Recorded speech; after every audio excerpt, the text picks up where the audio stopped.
Hi, everybody. Stefan Molyneux and Freedomain. Hope you're doing well. So we're going to talk about Jeffrey Epstein's neck. Now, of course, it's a rather technical discussion, so I'm going to defer to the fine gentleman you see on your left, Dr. Kevin Way-Casey. Thank you so much for taking the time today. I wonder if you could introduce yourself to our listeners. Well, thank you so much for having me on, Steph. I really appreciate it. My name is Kevin Way-Casey. I'm an emergency physician. I've was residency trained in emergency medicine, and I've been doing emergency medicine off and on now for 25 years. It's hard to say, hard to believe that it's been that long. But yeah, so I've seen my fair share of neck injuries. Let me say that. So yeah.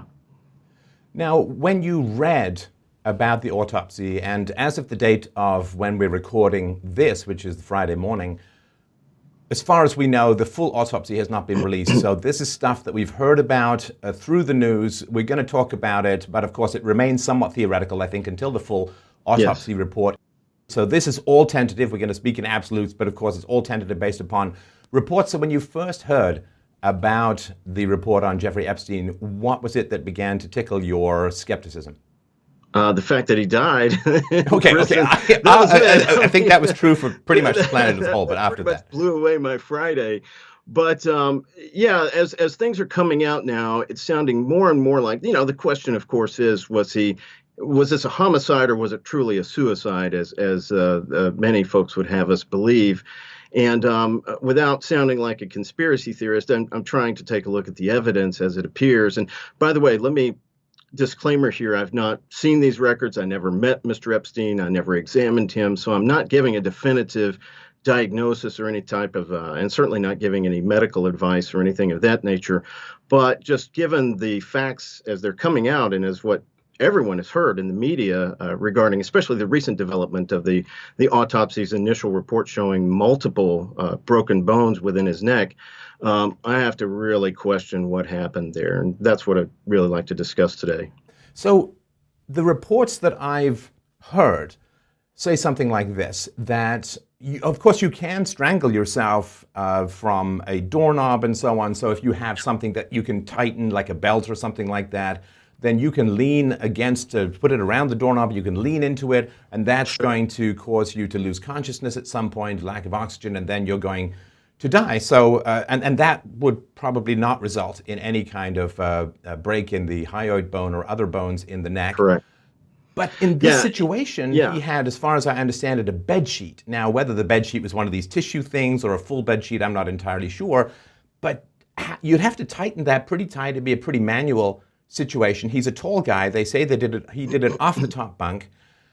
I just don't see, okay, maybe you could find a way to strangle yourself, but a soft sheet and leaning into it, I don't see how that's going to result in not just the breaking of the hyoid, but multiple breaks in the neck bones. Well, so what you just described pretty much was the way Robin Williams committed suicide. He threw a belt over the top, is my understanding, of his closet door, shut the door, and then wrapped the belt around his neck, and then just basically hung himself. He was found kneeling on the floor, and he did not sustain. I reviewed his autopsy. He did not sustain any broken bones in his neck. So and he really died of asphyxiation, which is a lack of oxygen, where he just literally choked to death. But, the neck is a very important structure. It's got a lot of important things running through it. It's got blood vessels. It's got the windpipe. It's got multiple bones that protect the spinal cord. And so there's numerous ways that you can die from a neck injury. And when we think about hanging, which is what Epstein apparently did, is the mechanism through which he died, was some sort of hanging mechanism. When we think about that, there's two ways really that a person can die. There's the miserable way, which is what sounds like Robin Williams did, through asphyxiation. It takes a while for that to happen. And that's where you literally close off the windpipe so you can't breathe. You lose your oxygen. And once that happens, I will ask this: how long do you have to survive? Hold your breath. That's how long you have to survive. But there's another way in which you can die from a neck injury, and it's when you actually fracture the bones of the neck. You remember that movie, The Hunt for Red October? There was a scene where Captain Ramius took this Soviet spy on board the ship and threw him down and hit his head on the table and then pushed down on his chest. And he literally was breaking the guy's neck. In the book, it was much more detailed. Clancy talked about how Ramius was hoping to achieve what's called a hangman's fracture. And that's where two of the bones do this. They either break or they dislocate in the neck. And And that's that the point severs. of actual hanging, right? You know, the scaffold thing where Correct. they fall through and then the rope Correct. snaps taut. That's designed not just to asphyxiate, but to break the bones in the neck. Aha. Yes. In a merciful situation, that is the merciful way to go, is to have your spinal cord severed. Then you cannot breathe. But the bottom line is that doesn't always work in hanging. If you look at hanging reports, like, say, of Saddam Hussein, who was executed back in 2006, all the eyewitness reports say that when he hit the bottom of the rope, when the rope stretched taut, there was a snapping sound and he didn't make any motion after that. But if you go back and look at numerous examples throughout history, there were 4 co-conspirators killed or executed for the assassination of Abraham Lincoln way back in the 1865, excuse me. They were quick with their executions back then, quick with justice. But the bottom line is, of these 4 people, including Mary Surratt, one of the conspirators, she died instantaneously, according to eyewitnesses. Apparently, her neck snapped. She got a hangman's fracture. She couldn't move. She was paralyzed. I mean, she didn't die instantaneously. It still took probably a minute or two for her to lose the oxygen, but she couldn't move. But the other 3, there was another gentleman who made a couple of kicking motions, and then he stopped. But the other 2 lingered for a few minutes, and it was quite obvious that they were choking. So my point being that if you get these variable results from dropping from several feet in a hanging scenario with a rope stretched around your neck, and those don't always cause fractures and massive forces in the neck, well, then the likelihood of this guy tying a bed sheet, especially if it was not linen, around a top bunk and then, lying down or sitting down and slowly asphyxiating himself, slowly choking himself. In other words, there's just no way he could have jumped off that top bunk and achieved the kind of forces necessary to break multiple bones in his neck. I just find it impossible to believe. Well, I did look up. So there's a study of suicidal hangings of young adults and middle-aged people. This was done from 2010 to 2013 in India. The hyoid damage was found in just 16 of 264 cases, so that's 6%. Now, that is younger people and middle-aged people. He, of course, I think was 66. Add 1 more 6, and I think we have his number. But what happened was, or what can happen, of course, is the hyoid bones, as all bones, can get more brittle as you age, and that's sort of the argument to say, well, yeah, but he was older, and therefore the likelihood could be higher. Well, let's talk about neck anatomy, because there's a lot to go over here. As far as the idea that he sustained multiple broken bones in his neck. Well, you have 7 bones in your neck. You have 8, including the hyoid bone, but you have 7 bones that comprise the cervical vertebra. This is the neck part of the backbone, if you will. And the very first one, the very first bone, they're labeled C1 through C7. That stands for cervical 1 through cervical 7.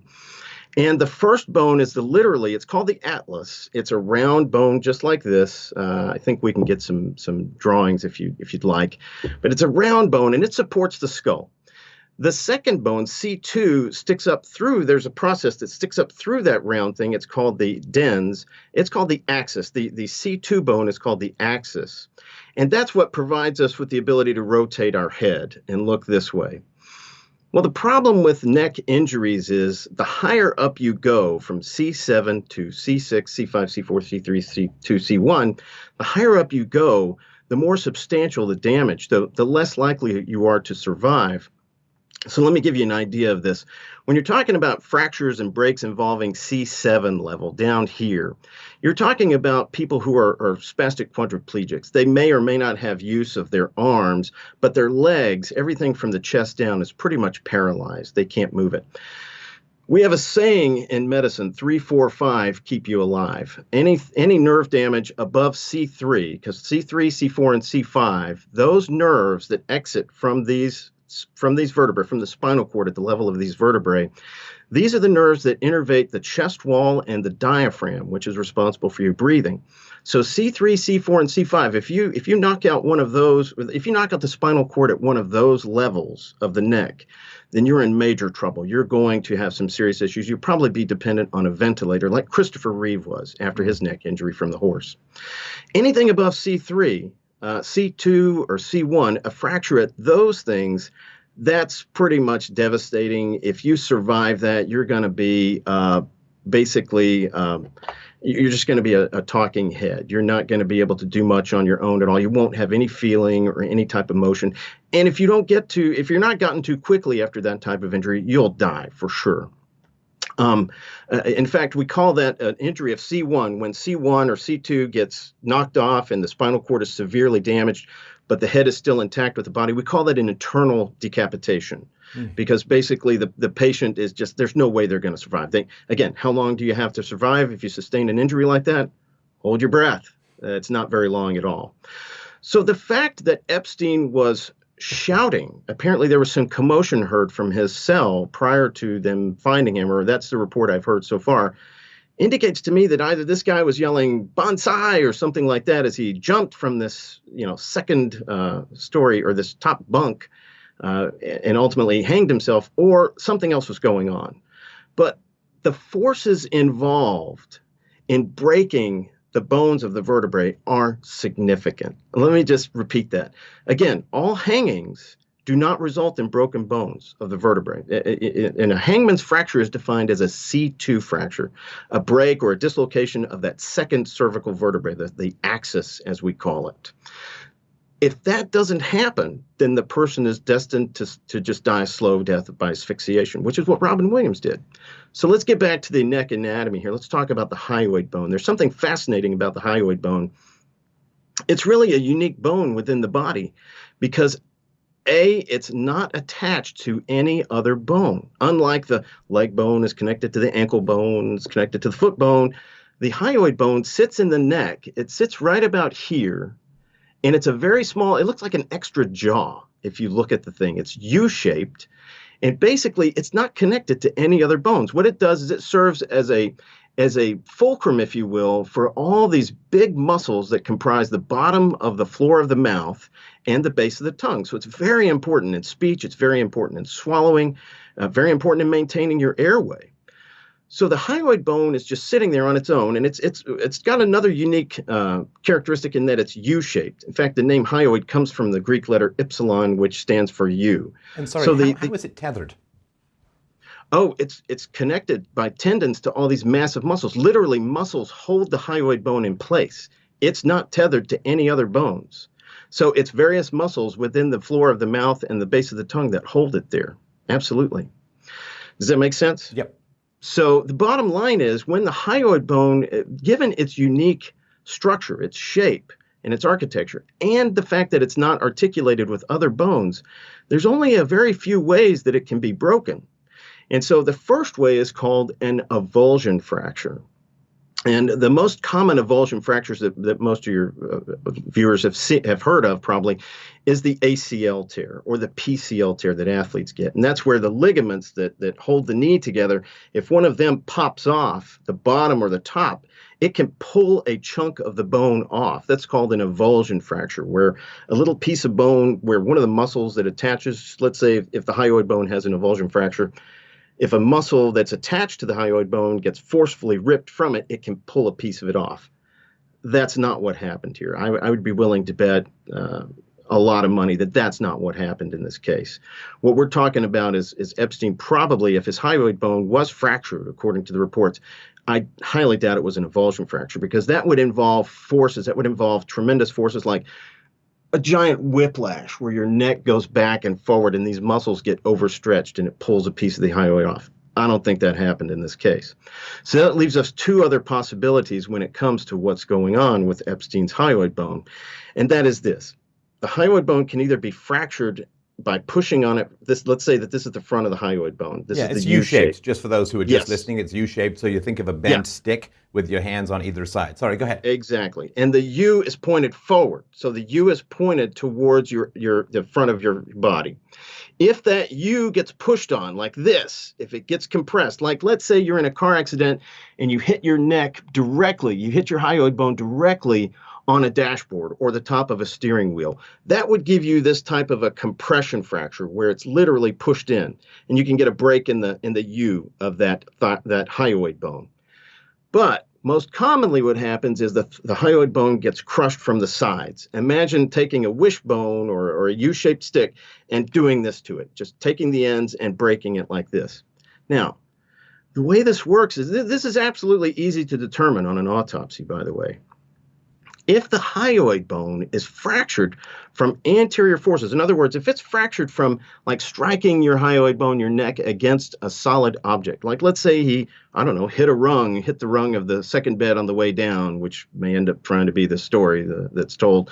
If he hit the end of the bed on the way down and broke his hyoid bone that way, you can tell because the fracture pattern that the hyoid bone exhibits on autopsy microscopically, if it's microscopically examined, you can determine this by looking at what's called the periosteum. Now, the periosteum is a membrane that surrounds every bone in your body. It's sort of like this thick, fibrous connective tissue that coats every bone. So when we break bones, like let's say you break your femur, your thigh bone, you're going to break the periosteum as well. Well, based upon the pattern of breakage of the periosteum, you can determine whether that break occurred as a result of an anterior force, a force from the front, or a force from the side. And it's really simple to remember this. If the hyoid bone is shaped like a U, if you break it like this, then the breaks are going to be on the inside, and the breaks in the periosteum are going to be on the inside of the hyoid bone. If you break it like this, if you take it like this, think about a stick. The break in the periosteum is going to be on the outside of the hyoid bone. It's just like if you have a piece of celery, right? And you Absolutely. turn it, you know which side the break is going to be. It's like a little V from the outside if you're bending it down, and the other way if you're bending it up. Super easy to find with an autopsy. Now, here's the point I want to make, and I don't know if it's significant or not, but I'll be very curious to see the final autopsy results, to see what level of detail the pathologist goes into to describe this hyoid bone. Again, if it is fractured, I'm not saying it is, but based upon the preliminary reports, we hear that it is broken. If it's broken, which, by the way, fracture means broken, okay, for those of you who confuse the two, fracture just means broken. So if the hyoid bone, if Epstein's hyoid bone was broken, well, then we ought to get some gnarly details about the periosteum. We ought to hear about the mechanism involved, because looking at that, again, microscopically can tell the pathologist and tell the American people and the world, the mechanism through which that hyoid bone was broken. Now, you could make the argument, does that tell us whether he hung himself or not? No, not necessarily. I'd be hard-pressed to say that, is it possible that he hung himself and he fractured his hyoid bone? I would say extremely unlikely, especially with just a bed sheet. Right. But if the autopsy report does not show this level of detail, if I as an emergency physician know this much about hyoid bones and their injury patterns, and a pathologist ought to know this as well. And if this isn't part of the autopsy, then I would say, this is added to the list of unsolved mysteries and what's going on. Well, let's talk strangulation. Okay, so the other way, of course, in which neck bones, particularly the hyoid, can be fractured is through strangulation. Now, yes. I don't know much about strangulation. Do people push their thumbs in like below, like where the hyoid would be? Do they go in from the side? In other words, what kind of break would you expect in a strangulation victim? Well, anybody who's strangled is going to have a constrictive force placed around their entire neck. Their entire neck's going to be choked off like this. You don't strangle somebody by putting acupressure points or anything like that on somebody's neck. If you strangle someone, and by strangulation I'm talking cut off their air supply, then you're literally crushing the trachea. You're smashing the windpipe. And let me tell you, that's a very firm, tough structure in and of itself to do that. That takes a lot of force as well to constrict that windpipe, whether you do it here at the level of the larynx, which is the Adam's apple, or whether you do it lower, which is actually on the trachea, which is much harder to do. It's possible to do it down here in the actual windpipe, but up here in the Adam's apple, pretty tough to do that. You can do it above it as well, but if you look at the photos, I saw the photo of Robin Williams, unfortunately, after he passed. I saw his postmortem photo, and it looked like he got himself down here. He had a very tight constriction around his neck down here where he used a belt. That required tremendous force. Again, he threw a belt buckle over a door and lodged it in the door, wrapped it around his neck, and then just laid on it, and it just tightened. It just self-tightened until it gave him this amazing constriction around the bottom of his neck. That was enough to asphyxiate him, to strangle him. It wasn't enough force to break any bones. And the reason is because when he did this, think about the application of the force involved over time. If you take someone and you squeeze and you apply pressure and then you get the right squeeze on there, you're going to asphyxiate them, but you're not necessarily going to imply a lot of force over a short period of time.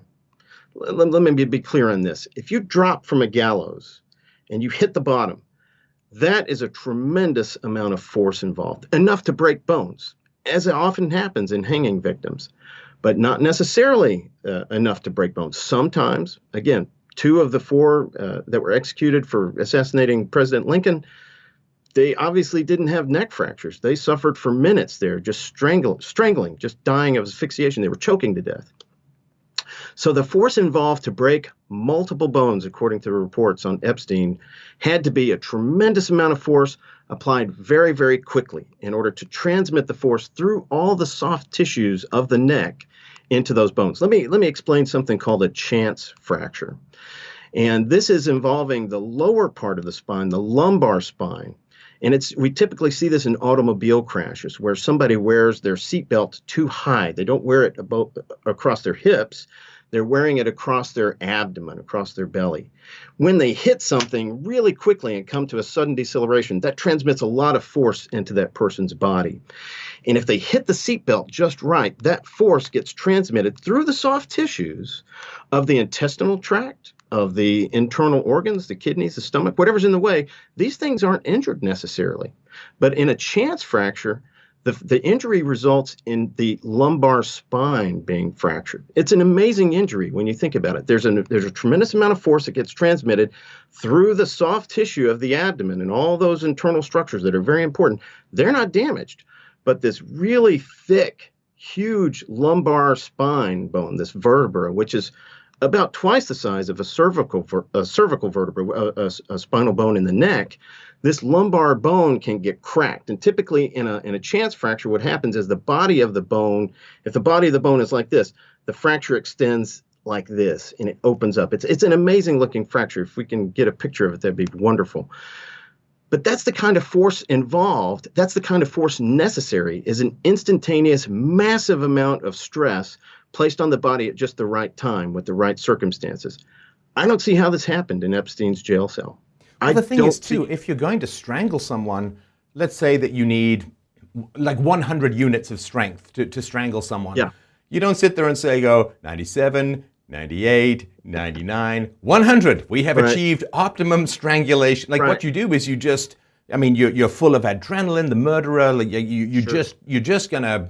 you're gonna overcompensate. Is kind of what I'm saying, because you don't want to undercompensate, because then he's gonna scream and maybe he might even wake up the guards. Who knows? Could be anything. Absolutely. So when I think of a strangulation, I think of a massive amount of force, because you don't care if you're breaking the guy's bones, because you're just trying to kill him as quickly as humanly possible. Right. And so that's where I could see the strangulation resulting in these kinds of multiple fractures that I just can't see coming out of a bedsheet, because even this study in India, this is people who sometimes went from a fairly high height with hard rope, right? So that's more like that kind of jolt. Yeah, exactly. So I can see this multiple fracture scenario more likely in strangulation, just because, excessive force is the name of the game that way.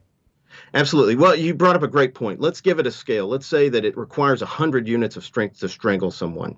How quickly you get there? Okay, let's talk about a strangulation, a pure asphyxiation like Robin Williams suffered. I would say he went from 0 to 100 over a period of maybe a minute, maybe 2 minutes. Who knows? It was a protracted amount of time that he went from getting from 0 to 100 strength units.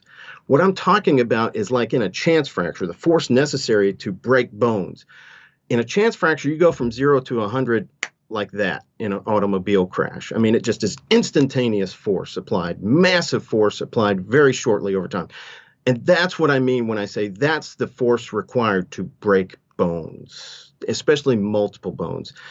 Now, the hyoid bone is something that could be cracked with the gentle application of pressure. I'll grant that, because it's close to the surface. It's got a unique shape. But the cervical vertebrae, the neck bones, I can't imagine a scenario where someone is just putting the force on their neck, going from 0 to 100. I mean, unless the force was enough to literally cause them to be partially decapitated, I can't imagine enough force applied over time in order to break bones, the cervical bone, the spinal column. Let's say the spinal column. It's a tough cookie. It takes a lot of abuse. It takes a lot of force to break that thing. Well, here's the thing, too. This is arguably the biggest question in America at the moment, because there were so many Glitch in the people who were matrix. shocked by Epstein's sudden and it seemed pretty mysterious death. So if there were legitimate reasons, legitimate explanations and so on, wouldn't they just release everything as quickly as humanly possible so that people could stop asking all of these questions? They could nip all these conspiracy theories in the bud and they could get the information out in front of experts or people who know a lot about it like yourself. The fact that there's been no press conference, I think, the fact that the autopsy is all, kind of hearsay, the fact that we don't have the data and we can't cross-examine the coroner and so on, this also, to me, adds to the suspicious nature of what is going on because, sunlight's the best disinfectant. You want to turn the lights on and get as many minds looking at this as possible so that explanations can be achieved. But the fact that it's all so murky and hidden is not exactly putting these fires out. Well, Rudy Giuliani, I think it was him that I saw the other night giving a great talk about this, and he pointed it out. He said, there's not much to investigate. I mean, it was a jail cell. It was one guy. It was a few minutes' time. They should have this investigation. It's not going to be another Ken Starr or Robert Mueller thing. I mean, this should be wrapped up very, very quickly as far as investigation goes. So, yeah, it's been almost a week, or I guess it has been a week now. Why are we not hearing this thing coming out with oodles and oodles of news, oodles of reports and investigative findings? I don't know. That's a great question. But it should go pretty quickly. Listen, I really, really appreciate you getting us up to speed on this. And I just wanted to point out as well that you have a great blog and other places. So how can people find what it is that you're doing on the web? Well, I'm trying to change healthcare by changing the way Americans and other people think about healthcare. So I have a site called Healthcare-onomics. That's my blog. I have a YouTube channel at Healthcare-onomics, and I'm on Twitter at Healthcare-onomics, and Parler, or Parler as people call it. I just followed you last night, Steph, on Parler. So it's all Healthcare-onomics. That's what I'm trying to do. I've written a couple of books about healthcare and health insurance. People should check them out if they want to get the scoop on how to save money on those. All right. Well, we'll put links to all of that below. I really do appreciate your insight and thoughts on this, and I hope that we can get you back on if and when the actual coroner's report sees the light of day. Absolutely. Love to.